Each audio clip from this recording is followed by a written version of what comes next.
ಒಂದು ಸುಂದರವಾದ ತೋಟದಲ್ಲಿ ನೀಲಿ ಎಂಬ ಪುಟ್ಟ ಪಕ್ಷಿ ಇತ್ತು. ಅದರ ರೆಕ್ಕೆಗಳು ತುಂಬಾ ಸುಂದರವಾಗಿದ್ದವು. ಆದರೆ ಆ ಪಕ್ಷಿಗೆ ಒಂದು ಕೆಟ್ಟ ಅಭ್ಯಾಸವಿತ್ತು. ಅದು ಯಾವಾಗಲೂ ತನ್ನ ಬಣ್ಣದ ಬಗ್ಗೆ ಅಹಂಕಾರ ಪಡುತ್ತಿತ್ತು.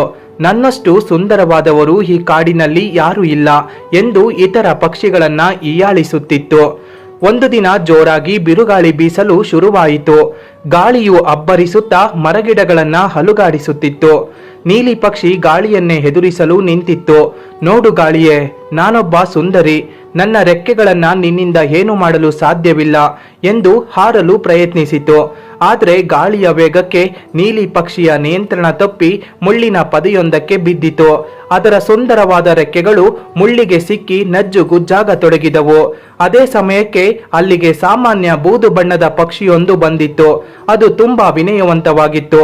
ಗಾಳಿಯ ದಿಕ್ಕನ್ನ ಹರಿತಿದ್ದ ಆ ಪಕ್ಷಿ ನೆಲಕ್ಕೆ ಹತ್ತಿರವಾಗಿ ಹಾರುತ್ತಾ ಬಂದು ನೀಲಿ ಪಕ್ಷಿಯನ್ನ ರಕ್ಷಿಸಿತ್ತು. ನೀಲಿ ಪಕ್ಷಿಗೆ ಈಗ ತನ್ನ ಅಂದದ ಬಗ್ಗೆ ಇದ್ದ ಅಹಂಕಾರ ಕರಗಿ, ನನ್ನ ರೂಪ ನನ್ನನ್ನ ರಕ್ಷಿಸಲಿಲ್ಲ, ಆದ್ರೆ ನಿನ್ನ ಸರಳತೆ ಮತ್ತು ಸಮಯ ಪ್ರಜ್ಞೆ ನನ್ನನ್ನ ಉಳಿಸಿತು ಎಂದು ರಕ್ಷಣೆ ಮಾಡಿದ ಇನ್ನೊಂದು ಬೂದು ಬಣ್ಣದ ಪಕ್ಷಿಗೆ ಧನ್ಯವಾದ ತಿಳಿಸಿತು. ಈ ಕಥೆಯ ಉದ್ದೇಶ ಇಷ್ಟೇ. ರೂಪಕ್ಕಿಂತ ಗುಣ ಮುಖ್ಯ. ಅಹಂಕಾರವು ಮನುಷ್ಯನನ್ನ ಕೆಳಕ್ಕೆ ತಳ್ಳಿದರೆ ವಿನಯವು ಗೌರವವನ್ನ ತಂದುಕೊಡುತ್ತದೆ. ಈ ಕತೆ ನಿಮ್ಗೆ ಇಷ್ಟ ಆಗಿದ್ರೆ ಲೈಕ್ ಮಾಡಿ.